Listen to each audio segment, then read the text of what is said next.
سب سے پہلے تو میں معذرت چاہتا ہوں کہ ذرا لیٹ ہو گیا اور ترتیب جو تھی وہ بدل گئی، یا میں نے اس کے بعد کہیں اور بھی جانا تھا۔ پروگرام یہ تھا کہ 11:30 سے 12:30 تک پڑھوں گا، لیکن وہ مولانا نے بعد میں پڑھنا تھا، انہیں پہلے پڑھ لیا۔ عرفت و ربی بفسخ العزائم، مولا علی فرماتے ہیں میں نے اللہ کو پہچانا ارادوں کے توڑنے سے۔ آدمی کوئی سوچتا ہے ہوتا کچھ اور ہے، اس کا مطلب یہ ہے کہ معاملات کی باغ ڈور ہمارے ہاتھ میں نہیں، کسی اور ہستی کے قبضہ قدرت میں ہے۔ کوئی تو ہے جو نظام ہستی چلا رہا ہے، وہی خدا ہے، وہی خدا ہے۔ اعوذ باللہ من الشیطان الرجیم، بسم اللہ الرحمن الرحیم، الحمد للہ والصلاۃ علی اہلہا، اما بعد فقد قال اللہ تبارک و تعالی فی کتابہ المبین وَهُوَ أَصْدَقُ الْقَائِلِينَ۔ أعوذ باللہ من الشیطان الرجیم، بسم اللہ الرحمن الرحیم، قل هو اللہ احد اللہ الصمد لم یلد ولم یولد ولم یکن لہ کفوا احد۔ صلوات پڑھیں محمد وعلی محمد، اللہم صل علی صدق اللہ۔ قرآن مجید کی مختصر سی صورت، جس کو سورہ اخلاص بھی کہا جاتا ہے، سورہ توحید بھی کہا جاتا ہے، اور سورہ قل هو اللہ بھی۔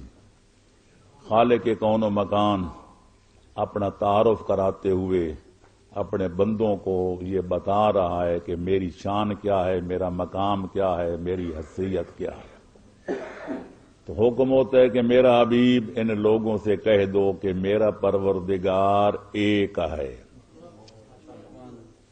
ایسا ایک بے تمام علمانہ کہ اس جیسا ایک بھی کوئی نہیں ہے۔ ہم بھی ایک ہیں لیکن ہزاروں چیزوں کا مجموعہ، لیکن وہاں دوئیت کا کوئی نام و نشان نہیں ہے۔ اسے کون دیکھ سکتا کہ یگانہ ہے وہ یکتا، جو دوئی کی بو بھی ہوتی تو کہیں دو چار ہوتا۔ اللہ الصمد، اللہ ساری کائنات سے بے نیاز ہے، وہ کسی کا بھی محتاج نہیں ہے۔ ارشاد قدرت ہے انتم الفقراء الی اللہ، تم سب کے سب اللہ کے محتاج ہو۔ اگر کوئی غنی مطلق ہے تو وہ صرف پروردگار عالم ہے۔ نبی ہوں یا ولی، امام ہوں یا وسیع، ان کا خالق بھی اللہ، ان کو منصب نبوت پہ فائز کرنے والا بھی اللہ، ولیوں کو ولی اور وسیعوں کو وسیع بنانے والا بھی اللہ۔ اللہ نے سب کو بنایا، پیدا بھی اس نے کیا، مرتبہ بھی اس نے دیا، لیکن اللہ کو کوئی اللہ بنانے والا نہیں۔ نہ تھا کچھ تو خدا تھا، کچھ نہ ہوتا تو خدا ہوتا، نہ بویا مجھ کو ہونے دے، نہ ہوتا میں تو کیا ہوتا۔ لم یلد، اللہ سے کوئی پیدا نہیں ہوا۔ جو کہتے ہیں عزیر اللہ کا بیٹا ہے، خرافات۔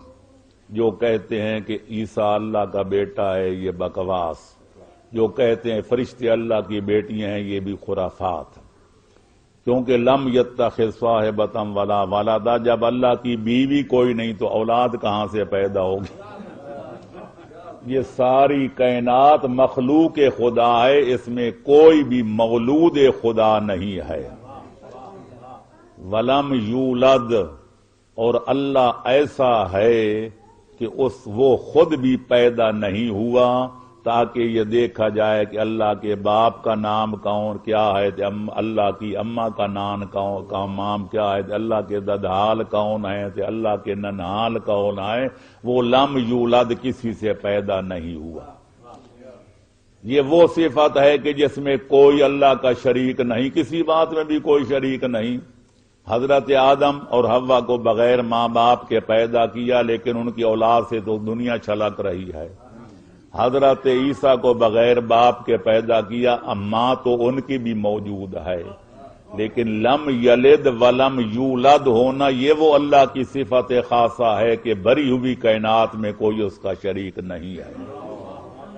آخر میں اللہ نے سمندر کو کوزے میں بند کرتے ہوئے فرمایا وَلَمْ يَكُنْ لَهُ كُفُوًا أَحَدٌ۔ بھری ہوئی کائنات میں اللہ کی ساری علوی و سفلی مخلوقات میں اس جیسا کوئی نہیں ہے، اس کا ہمسر کوئی نہیں، اس کی نظیر کوئی نہیں، اس کی مثل کوئی نہیں، اس کی مثال کوئی نہیں، اس کی شبیہ کوئی نہیں۔ جس کا بھی نام لوگے، کوئی نبی ہوگا یا ولی، وہ مخلوق ہوگا، وہ اس کا خالق، کبھی خالق اور مخلوق برابر نہیں ہو سکتا۔ تو میرے دوستو، میرے عزیزو، بڑی خوشی کی بات ہے کہ آج اس تقریب سعید میں برادران اسلامی یکجا نظر آتے ہیں، آنکھیں ترس گئی ہیں۔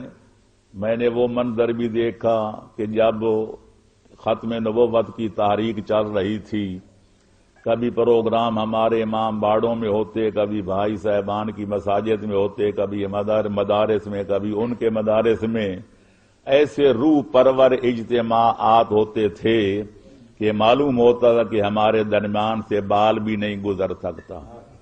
لیکن وہ تقریب ختم ہوئی، ہم اس اتحاد کی برکت سے کامیاب ہو گئے، ختم نبوت منوا لیا گیا اور منکرین کو کافر بنوا لیا گیا۔ اس کے بعد اس دور میں مولوی صاحبان کہتے تھے ہم نے اختلافات ایک بکس میں بند کر دیے ہیں، اس پر تالا لگا دیا ہے، تالے کی چابیاں سمندر میں ڈال دی ہیں، پتہ نہیں پھر وہ کیسے مل گئیں۔ تو پھر اختلافات کے دروازے کھل گئے، کہیں قومیں اور کہیں ذاتیں ہیں، کیا زمانے میں پنپنے کی یہی باتیں ہیں۔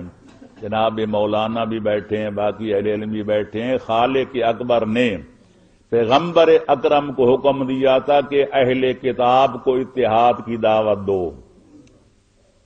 وجہ اتحاد کیا ہو، کس پر سب کس مرکز پہ اکٹھے ہوں، تو ارشاد ہوتا ہے قل تعالو، ہاں کیا آؤ الی کلمۃ سواء بیننا و بینکم، ایک کلمے پہ سارے متحد ہو جائیں۔ وہ کلمہ کیا ہے؟ اللہ نعبد الا اللہ، اللہ کے سوا کسی اور کی عبادت نہ کریں، ولا نشرک بہ شیئا، اور کسی کائنات کی شے کو اللہ کا شریک نہ بنائیں۔ بے شک تمہارے ہمارے درمیان بیسیوں چیزیں ہیں جن میں ہمارا اختلاف ہے، لیکن تم بھی خدا کو مانتے ہو، ہم بھی، آؤ اسی توحید پہ متحد ہو جائیں، اور اس کے بعد آپس میں لڑائی جھگڑا دنگل فساد، ان کے بعد کوئی جواز اس کا باقی نہیں رہتا۔ تو میں عرض کرتا ہوں جب ہمارے پیغمبر اکرم کو حکم ہوتا ہے کہ اہل کتاب کو اتحاد کی دعوت دیں کہ توحید پر اکٹھے ہو جائیں، تو مسلمانوں کے تو ایک نہیں کئی مرکز اتحاد ہیں۔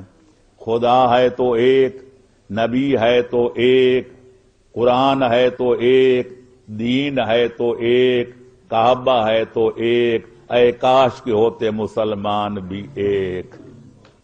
لیکن وہی بات ہے جو جناب پروفیسر صاحب پڑھ رہے تھے، مصر مقدم مؤخر ہو گئے ہیں۔ اقبال نے کہا تھا حقیقت روایات میں کھو گئی، یہ امت خرافات میں کھو گئی۔ اب ہماری حالت یہ ہے کہ ہمارے عقائد ہیں تو خود ساختہ، اعمال و عباد ہیں تو خود ساختہ پرداختہ، ہم اسی شے کو قبول کرتے ہیں کہ جو ہمیں من پسند ہوتی ہے، جو چیز ہمارے من کو پسند نہ ہم اس کو رد کر دیتے ہیں۔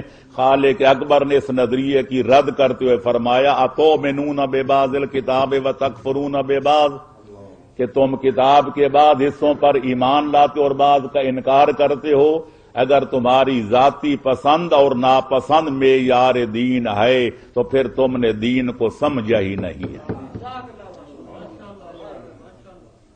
یہاں تو خدا کی پسند چلتی ہے، مصطفیٰ کی پسند چلتی ہے، اور جیسے مولانا فرما رہے تھے یہ بھی نہیں ہم جو کہتے ہیں جو خدا کی رضا ہے وہ نبی کی رضا ہے، جو نبی کی رضا ہے وہ آل ابا کی رضا ہے۔ یہاں تین رضائیں نہیں، تین مشیتیں نہیں، بلکہ حقیقت یہ ہے کہ وما ینطق عن الہوی ان ہوا الا وحی یوحی، ہمارا پیغمبر ہے تو عصمت کبریٰ کے اس درجے پہ فائز ہے کہ جب تک پہلے اللہ کی وحی کا مطالعہ نہیں کرتا اس وقت تک منہ کھولتا ہی نہیں ہے، زبان سے کچھ بولتا ہی نہیں ہے۔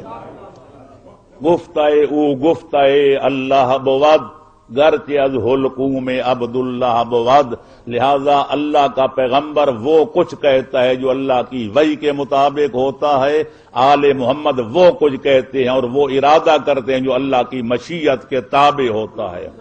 وما تشاءون الا ان یشاء اللہ، لہذا اصل میں ان الحکم الا